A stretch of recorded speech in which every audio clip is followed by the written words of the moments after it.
नमस्कार, मी अनिल धूपदाळे. दिवे Belgaum Chandgad live news म्हणजेच DBC लाईव्ह न्यूजमध्ये आपणा सर्वांचे स्वागत करत आहे. चला पाहूया आजच्या काही महत्त्वपूर्ण बातम्या.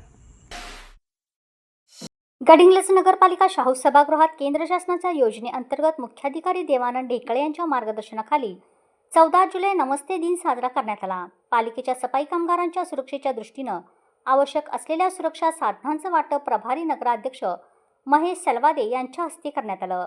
सफाई कर्मचाऱ्यांना वैयक्तिक स्वच्छता, आरोग्याची काळजी, कचरा संकलन व हाताळणी करताना घ्यावयाची सुरक्षितता, सुरक्षात्मक साधनांचा योग्य वापर आणि स्वच्छताविषयक आवश्यक बाबीवर मार्गदर्शनही करण्यात आलं. प्रभारी नगराध्यक्ष महेश सलवादे यांच्या हस्ते माझे शहर माझी जबाबदारी या उपक्रमाअंतर्गत प्रत्येक प्रभागामध्ये स्वच्छता मोहिमेचं आयोजन करण्यात आलं.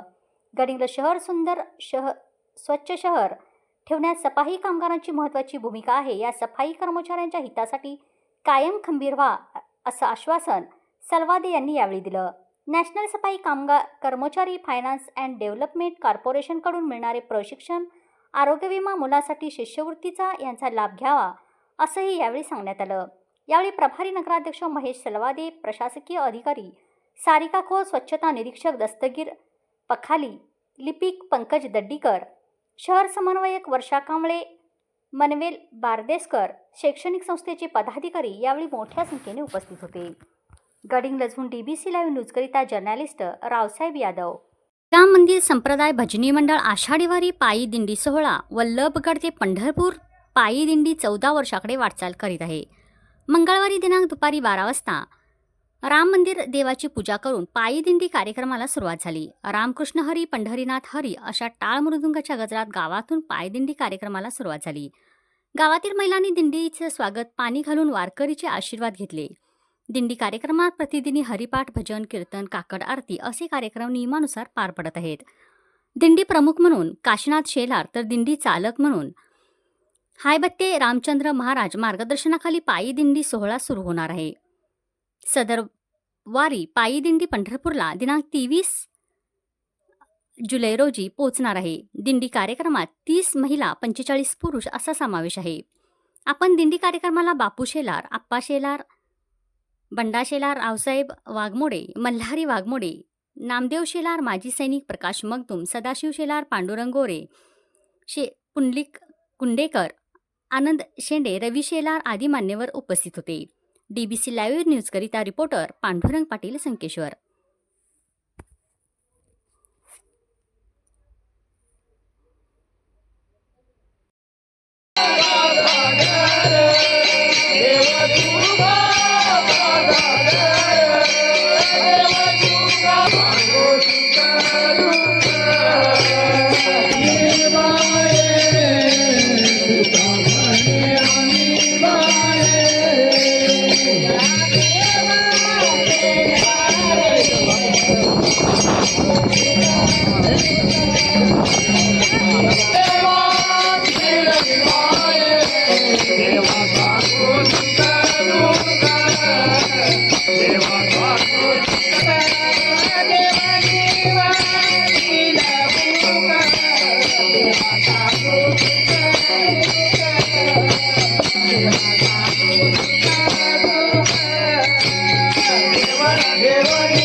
गडिंग्लज नगरपालिकेच्या सर्वसाधारण सभा पालिकेच्या शाहू सभागृहामध्ये सत्ताधारी राष्ट्रवादी काँग्रेस व विरोधी भारतीय जनता पार्टी यांच्यात जोरदार खडाजंगी सभा पार पडली.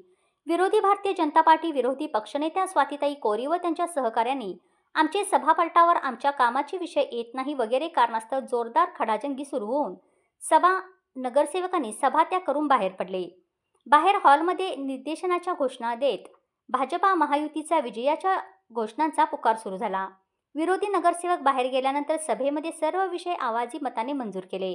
विरोधी नगरसेवक विकास कामात खीळ घालतात. एकीकडे विकास कामाची भाषा बोलायची व दुसरीकडे विरोधाभास निर्माण करायचा या दुपट्टी धोरणाचा जोरदार निषेध नगरसेवक नरेंद्र भद्रापूर, रामगोंडा पाटील, रश्मीराज देसाई, अमर मांगले, बसराज खणगावे, संतोष चिकोडे वगैरे नगरसेवकांनी विरोधी नगरसेवकांचा जोरदार निषेध व्यक्त केला.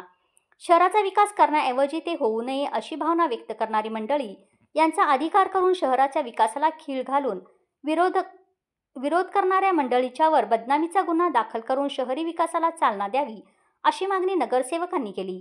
सभेच्या अध्यक्षस्थानी प्रभारी नगर अध्यक्ष महेश शेलवादेही होते. सभेच्या नोटिसीचे वाचन प्रशासकीय अधिकारी सारिका खोत यांनी केलं तर राष्ट्रगीतानंतर ही सभा संपन्न झाली.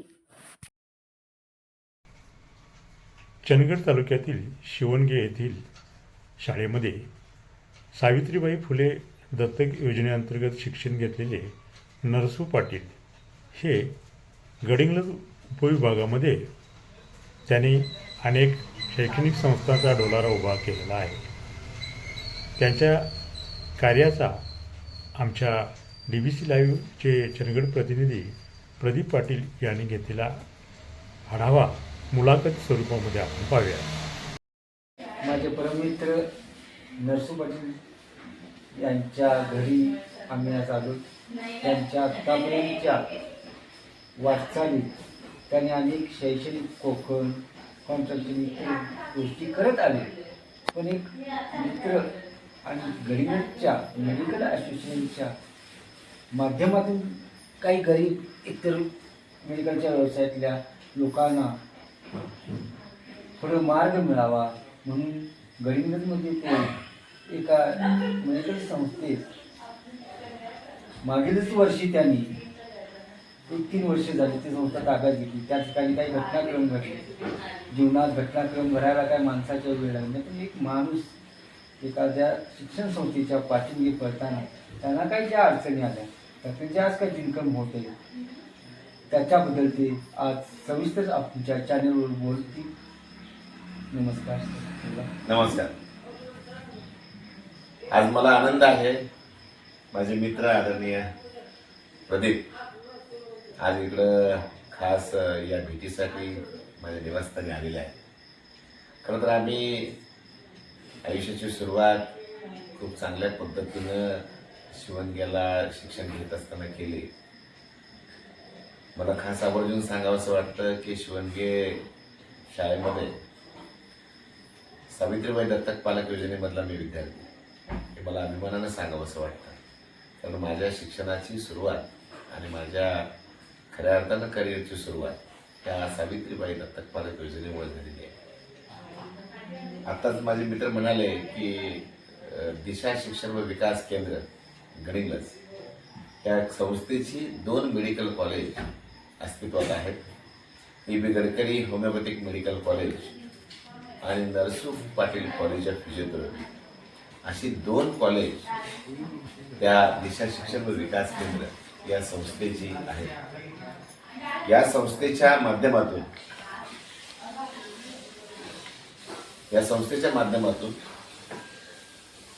गरीब आणि गरजू विद्यार्थ्यांना अतिशय दर्जेदार असं शिक्षण दिलं जातं. आमची हीच भावना आहे. चंदगड, आजरा आणि गडिंग्लज या भागातील तळागाळात असणारे आमचे विद्यार्थी तिथं शिकले पाहिजे, त्यांचा उत्कर्ष झाला पाहिजे. समाजातल्या तळागाळामध्ये अजून बऱ्याच लोकांना कल्पना नाही की एखादं मेडिकलला जायचं म्हणजे लोकांना असं वाटतं की प्रचंड मोठा पैसा द्यावा लागतो, पण प्रत्यक्षामध्ये तशा प्रकारची वस्तुस्थिती नाही. आणि गावागावामध्ये चांगल्या प्रकारचं शिक्षण हे गेलं पाहिजे. तळागाळातले विद्यार्थी तिथं भेटले पाहिजे. यासाठी आम्ही 2023ला या क्षेत्रामध्ये उतरलो आणि त्याचा आम्हाला आनंद वाटतो की आमच्या सर्व सभासदांनी पुन्हा एकदा बिनविरोध असा संपूर्ण संचालक मंडळावरती 11 संचालक मंडळावरती विश्वास दाखवला आणि बाकीच्या निवडून आलेल्या 11 संचालकांनी पुन्हा एकदा माझी अध्यक्ष म्हणून बिनविरोध निवड केली. हा अत्यंत आनंदाचा असा हा माझ्यासाठीचा दिवस आहे. खरं सगळं पाहिलं तर या संपूर्ण क्षेत्रामध्ये मेडिकल क्षेत्रामध्ये आम्ही खूप नवीन आहोत. नवीन म्हणजे पहिलाच तुझा पाया असा झाला. पहिला कोकणात मला असं विचार की प्राथमिक शिक्षणातला आपला पाया शिक्षण क्षेत्रातून पुन्हा मेडिकलमध्ये कंस्ट्रक्शन सोडून मेडिकलमध्ये येण्याचा काय एवढा मोठा खेळ करणार? तसा हा प्रश्न खूप सुंदर आहे. एवढं निशिक्षण- जग मोठं होय. आहे. पण आणि का आपण मेडिकलमध्ये यावं असं वाटतं? कसं झालं की मी पहिल्यांदाच जेव्हा माझे शिक्षण झालं तर मी शिक्षक म्हणून रुजू झालो. पण शिक्षकाचं सेवा करत असताना, शैक्षणिक सेवा करत असताना मला कोकण शिक्षक मतदारसंघामध्ये 2010ला आमच्या शिक्षक संघटनेतर्फे उभं राहायची संधी मिळाली. मी त्यावेळेला उभं राहिलो आणि योगायोगानं माझ्याबरोबर काम करत असणारे आमचे सगळे ज्येष्ठ आणि श्रेष्ठ असे अरविंद भानुशाली सर, त्या भानुशाली सरांनी त्यांची स्वतःची संस्था ही मला पहिला देऊ केली आणि ती आज डोंबिवलीमध्ये पूर्णपणे इस्टॅब्लिश आहे. त्या डोंबिवलीमध्ये त्या संस्थेच्या आता 2 इंग्रजी माध्यमाच्या शाळा, एक गुजराती माध्यमाची शाळा आणि एक अनुदानित असणारी मराठी माध्यमाची 1ली ते 10वीपर्यंतची शाळा, अशा 4 शाळा मला अनपेक्षितपणे त्या आमच्या ज्येष्ठ आणि श्रेष्ठ अशा भानुशाली सरांनी आपलं प्रामाणिकपणे असणारं काम पाहून त्यांनी देऊ केलं. त्यांना अनेक लोकांनी अप्रोच केला होता. त्यांनी मात्र ती संस्था त्यांना न देता माझ्यासारख्या सर्वसामान्य शिक्षकाला त्यांनी देऊ केली आणि त्यांची एक दुर्दम्य अशी इच्छाशक्ती होती की तू ही संस्था घेतलास तर 100% मी खऱ्या अर्थानं आयुष्यामध्ये ज्या पद्धतीने ही संस्था उभं केली त्या संस्थेला तू मोठं करशील, असा सरांचा त्यावेळेला आज ते सर आज हयात नाही आहेत. सरांचं 2020-21ला ते सर निघून गेले. पण त्यांचा आशीर्वाद आणि त्यांनी दिलेला जो पहिला मला जो संस्था होती त्या संस्थेमुळे माझं शिक्षण क्षेत्रामध्ये खरं तर पदार्पण झालं. आज मला आनंद वाटतो त्या संस्थेच्या 2011-12 मध्ये ही संस्था घेतली मी आणि त्याच्यानंतर आज त्या संस्थेच्या जवळजवळ 3 इंग्रजी माध्यमाच्या 1ली ते 10वीपर्यंतच्या शाळा, एक गुजराती माध्यमाची, एक मराठी माध्यमाची, पुन्हा CBSE इंटरनॅशनल 1 आणि आत्ताच या जूनमध्ये अजून 2 शाळा, एक मराठी आणि इंग्रजी माध्यमाची शाळा, अशा प्रकारचा 8 शाळांचा डोलारा उभा राहिला. आणि मग हे सगळं करत असताना असे वेगवेगळे प्रपोजल येत होते. माझा व्यवसाय खूप छान पद्धतीने आपल्या सगळ्यांच्या आशीर्वादाने चाललेला आहे. नव्या मुंबईमध्ये आज 17 ते 18 बिल्डिंग म्हणजे उभं राहिल्या आहे. लोकांना परिश्रम दिलं, गोव्यामध्ये टाउनशिप उभं केली आणि तेही लोकांना परिश्रम दिलं. मार्गातून तुम्ही पुढे होताच हो. आणि वेगळ्या विषयात येण्याचा आणि का मार्ग निघाला? तर त्याचं कारण असं की हे शैक्षणिक क्षेत्रामध्ये असल्यामुळे इथले फार ती संस्था अडचणीत होती. 2022-23ला किंबहुना 4 वर्ष ती संस्थाच बंद होती. आज ज्या संस्थेचं मला पुन्हा दुसऱ्या वेळेला अध्यक्ष त्या सभासदांनी बनवलं त्या संस्थाच पूर्ण बंद झालेली होती. आणि इथं अशाच पद्धतीनं घरी ते संस्थेचे संचालक मंडळ आलं आणि त्यांनी त्यांची अडचण सांगितली मला, अशी अशी अडचण आहे आणि संस्था गेली 4 वर्ष बंद आहे, कॉलेजेस पूर्णपणे बंद आहे आणि तुम्ही हे घ्या आणि चालू करा असं मला विनंती त्यांनी केली. तर मी अभ्यास केल्यानंतर वाटलं की बाबा त्याच्यामध्ये पोटेन्शियल आहे, समाजातल्या गरीबातल्या गरीब विद्यार्थ्याला आपण डॉक्टर बनवू शकतो, अशी डोक्यामध्ये संकल्पना आली आणि आपण मूळ माध्यम हेच राहिलं की आपण चालवलं तर आपल्याला मिळेल. हो आपण 4 विद्यार्थी तयार केले तर आपले 4 विद्यार्थी पुढे आपल्याला फळं देणार. होय. तुम्हाला या कार्यात माझ्या चॅनेलच्या वतीने शुभेच्छा पाठवत आहेत. असेच कार्य तुमच्या या जीवनात आमच्या समाजासाठी व्हावे ही परमेश्वरने प्रार्थना करून आपली रजा घेतो. धन्यवाद.